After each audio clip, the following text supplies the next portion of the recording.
Chrome Developer Tools is a web development tool that is built directly into the Chrome browser that you can use to view and manipulate DOM elements, debug JavaScript, change CSS styles on the fly to make tests, and much more. If you don't know what the DOM is, I have a video about it and you can check it out. I'm going to leave here down below in the description and also link here in the bubble. So in short, the Web Developer Tools helps you to edit the page on the fly, make tests, changes and modify to check it out if you like the changes that you're making. You can get colors, codes and everything, font sizes. You can check if the code is really what you want it to be. Maybe there's some CSS style that is overwriting one another. You can do all this kind of checking using this developer tool. And I'm gonna show you a little bit of what you can do with this tool. So let's get started. Once you're in your Chrome browser, you can open the Chrome Developer Tools or DevTools just by clicking anywhere on the page or on top of an element and go to Inspect. The shortcut for this in the Mac is Option Command J, and for Windows users, Shift Ctrl J. As you can see, the DevTools opens up and displays the element that you clicked on. In this case, I clicked on top of this purple, reddish, I'm terrible with color, sorry, from my own page, and it got directly into these elements that are in the region that I clicked. So first, let's go through the UI elements of the DevTools. So the first button, this one with the little arrow, it allows you to instantly display an element that you clicked on and helps you to identify it by delineating the area. So for instance, if I click here and then hover my mouse on top of an element on the page, then here the DOM is going directly to show me that element that I have my mouse on top of. So for instance, this icon, I have there the SVG. If I go here to the title, it shows here the headings that I have. I have 2 headings separated. It also shows the little span that I have here with a different color, and so on and so forth. And it's interesting to notice actually that, as you can see, there's this orange area below the heading, and in here for this container, for this little div, there's also this greenish area here on the side. These are the padding. In this case, the green is the padding, and here the orange is the margin. They are always going to be displayed like that. So for instance, this is a whole container, and you can see all the margin from the left and the right side, from the top, and also some padding from the internal components. Okay, I'm going to deactivate this for now. And let's see the second icon. The second button is actually a very special one and extremely useful. If you click here, you're going to see a different view of your page.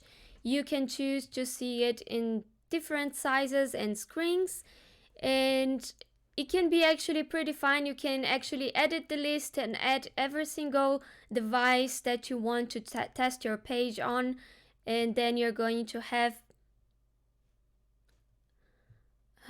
sorry, I closed the thing. Stupid. And then you're going to have here on the list, you're going to have all the devices. So you can check how it looks like in the iPad, how it looks like in a Moto G4 mobile phone, and then you can test also the dragging, you can test your menu, if it opens correctly, and everything. And if you leave at responsive, you can actually change the screen size as you wish, as much as you wish, as small as you want, or as big as you want. So you can have a better control of every single breakpoint to test your responsiveness in your page. Another interesting thing is that if you choose a mobile or an iPad, you can also choose to see it in this portrait view or in the landscape view. So you can also change the direction of the device if the person is looking at it in a portrait mode or in this landscape mode. This is very useful to check that everything is working fine for every device and every single possibility of usage of this device. So let's get back to the DevTools. The second part here is composed by many tabs. So we are going to check it out, each of them, what they are for, what they do. So for instance, the first one, this Elements tab, allows you to find all the elements of the page, and you can see what it is, or what kind of element it is. In this case, here's a div, and you can open that div and find out what is inside that div, and what other elements and children this element has. And you can also see here on the right side every single style that is associated to that element. So for instance, I have here in my heading, you can see the font size, you can see font weight. If I go to my little span element that is in a different color, you are going to find here the color with the respective variable or value that is being used. In this case, I am linking to a variable from my source file. And you can actually do some prototyping here to test anything that you, before going directly into the code, you can just test something. Anything you write of styles in this little area here is going to overwrite anything that is below. If I would add any style, for instance, in here, every single element that has all these classes is going to be affected by whatever I type inside here. In this case, I'm just going to go directly here, and I'm going to, for instance, add a different color to my text, and I'm going to say that I want it green. There you go. You can see here that the color has already changed, and you can also play around. You can also play around with multiple colors. Maybe you can even find something that you didn't think of that actually looks good. You can only type a single letter, and then you can see everything that is suggested that contains that letter that you typed. You can change the font size, for instance, just to play around. Let's say 80 pixel, makes bigger. You can also give in some more spacing to see how it looks like. Something like this. So 50 to the left and right, 50 to the top and bottom. And you can see everything on the fly being shown to you how it looks like on the page. If you did too much, if you broke something, don't be scared. You can just refresh the page and everything will be gone.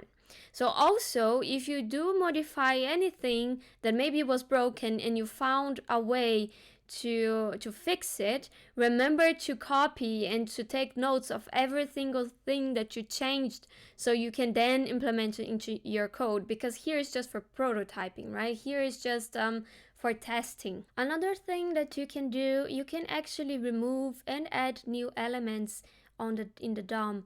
So for instance, let's say I don't want this heading at all.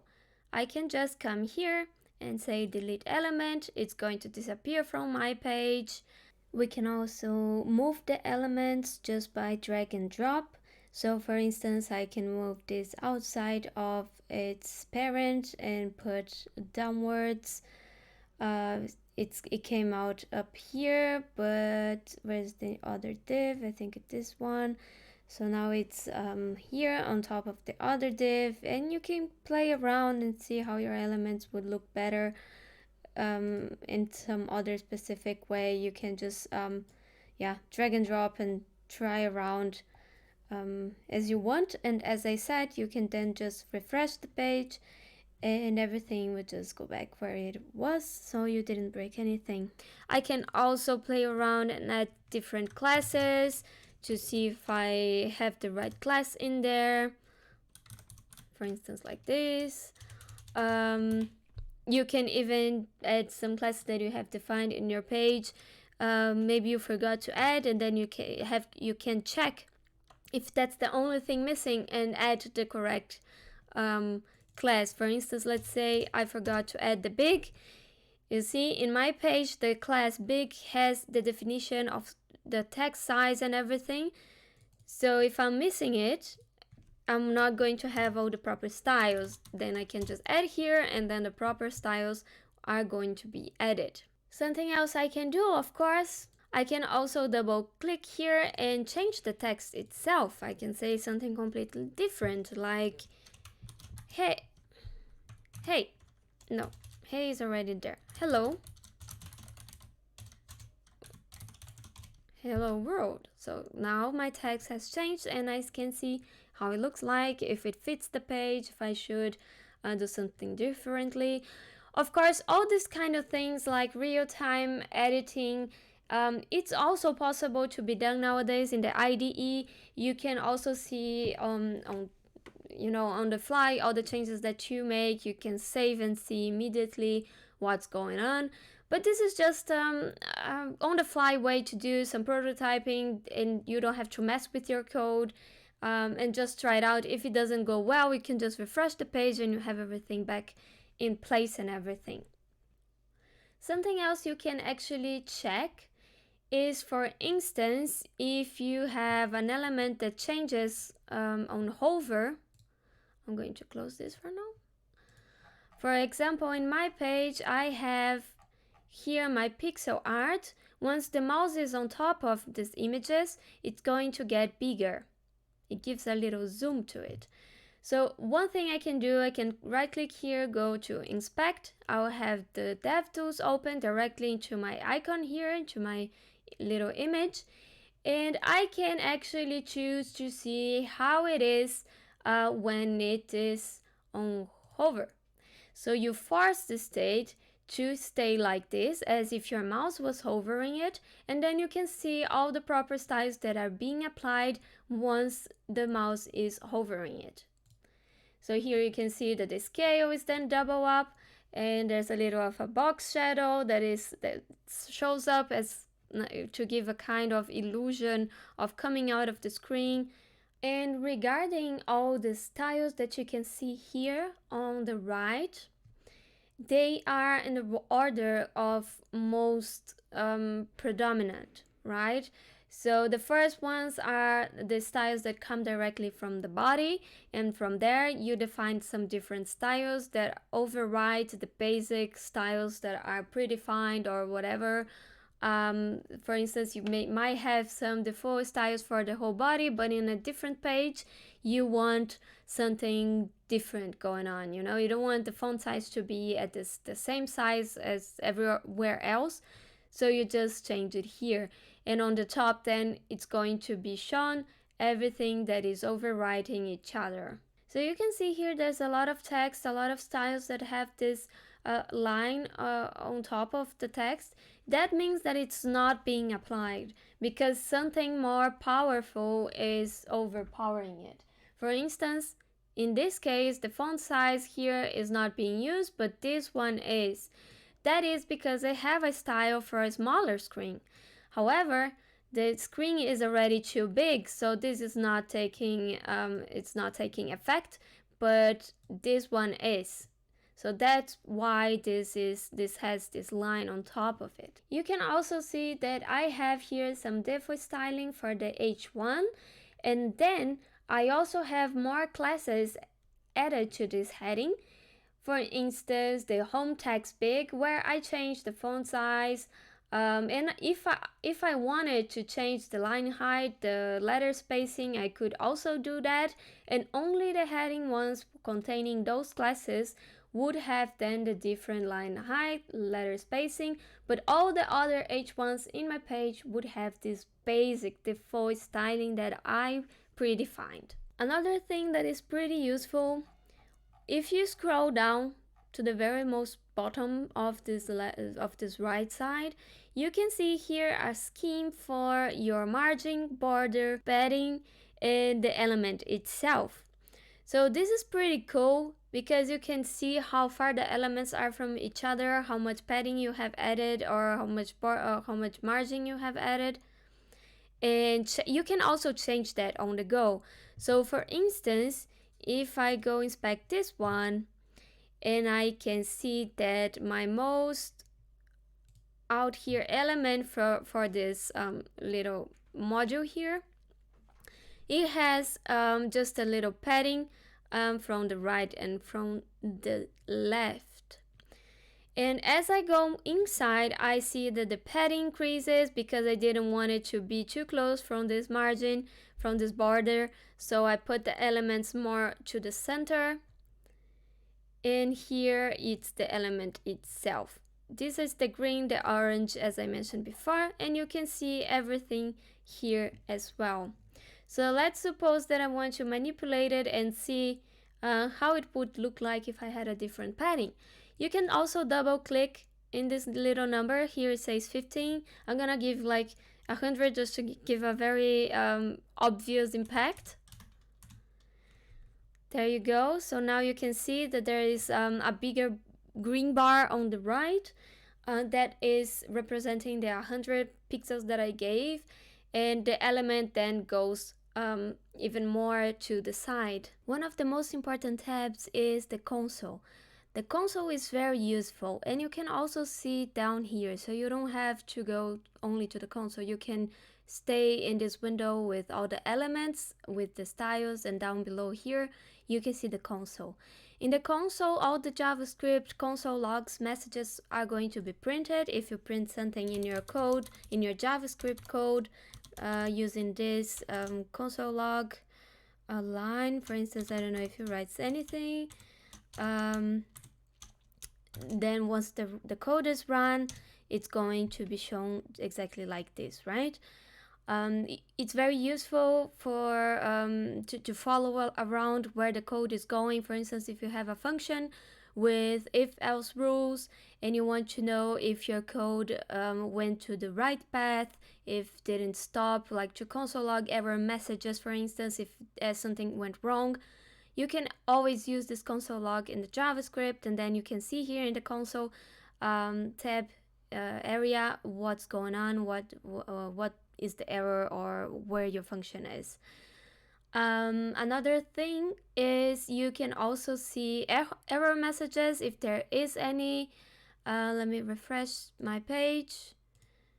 Yes, I have here some error messages that I included just to show you. For instance, if something's going on, you're going to see some red messages regarding errors. If you have ad block, for instance, this is from a Chrome extension. This is not from my code. This is just something that was blocked by my Chrome extension to block ads. And you already can see here the code, the error.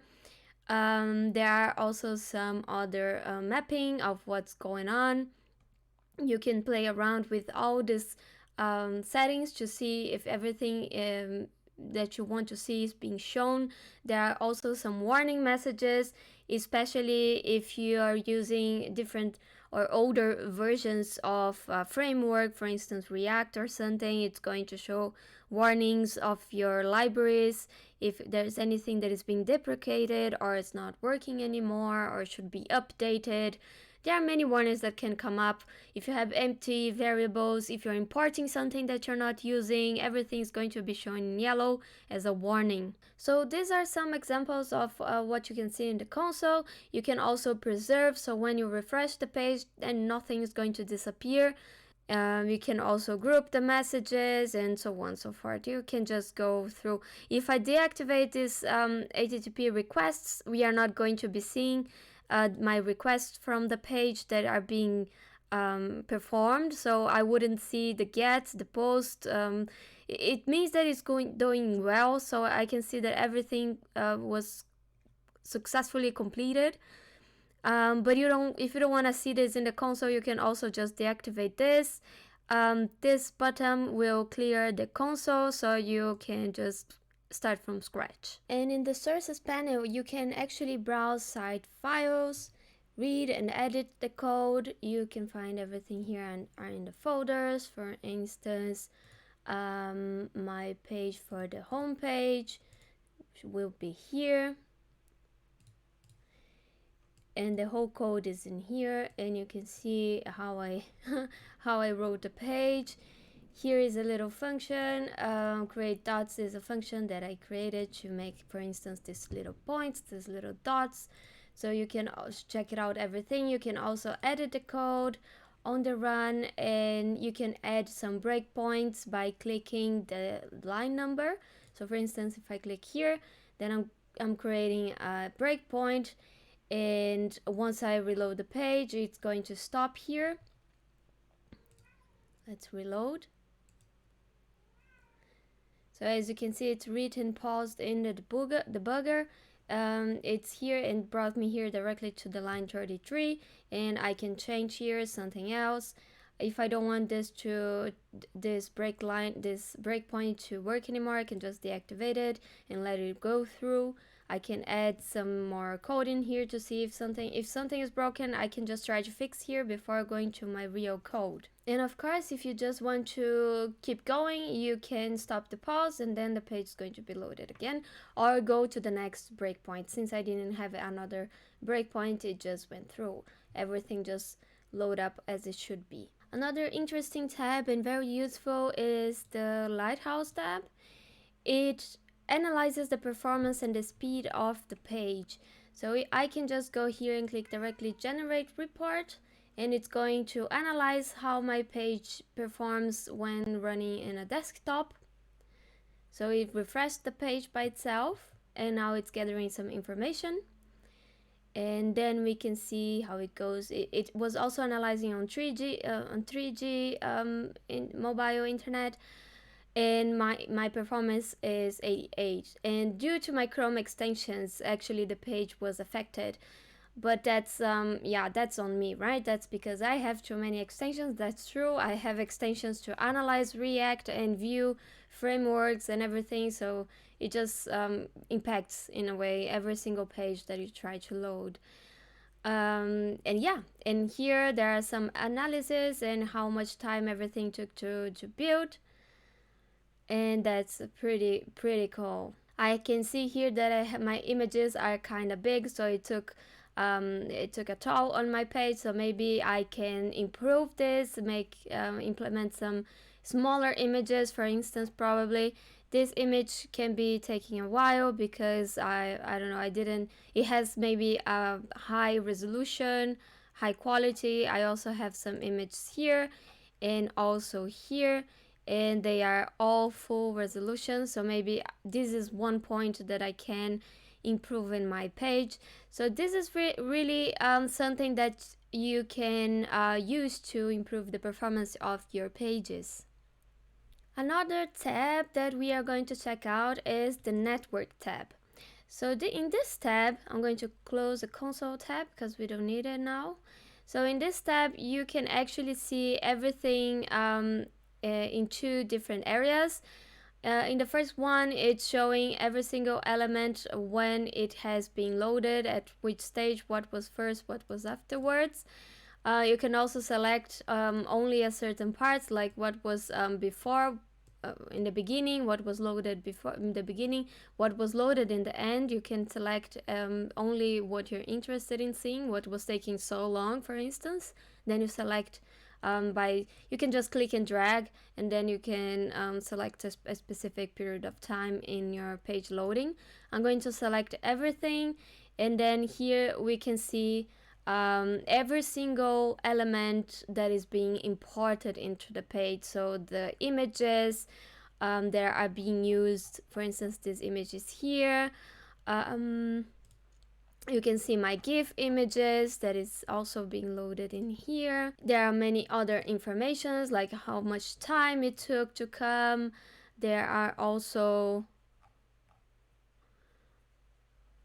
even my favicon, even this little icon that you can see on the top of the browser in the tab, it's also here because this is also a component that is being loaded with the page. So you can see everything here. For instance, if you try to send a form, you're going to see also the requests sending this form, and you can see if it went through or not. If an image could not be found, you're going to see a status here in the header of 404 if the image couldn't be found in the server, or if it was blocked. because of due to security reasons, your IP maybe couldn't get to the server to get specific image, then you're going to see some specific status code for that, and you can analyze everything here, what's going on, to try to make everything work in your page. This is very important as well, to be aware of all the content that you're trying to load into your page, to see if everything is coming and it's being loaded properly into the page. And yeah. So that's it for today's video. I hope you liked it. Like the video, subscribe to the channel, help me out to reach the 500, and I see you in the next one. Bye!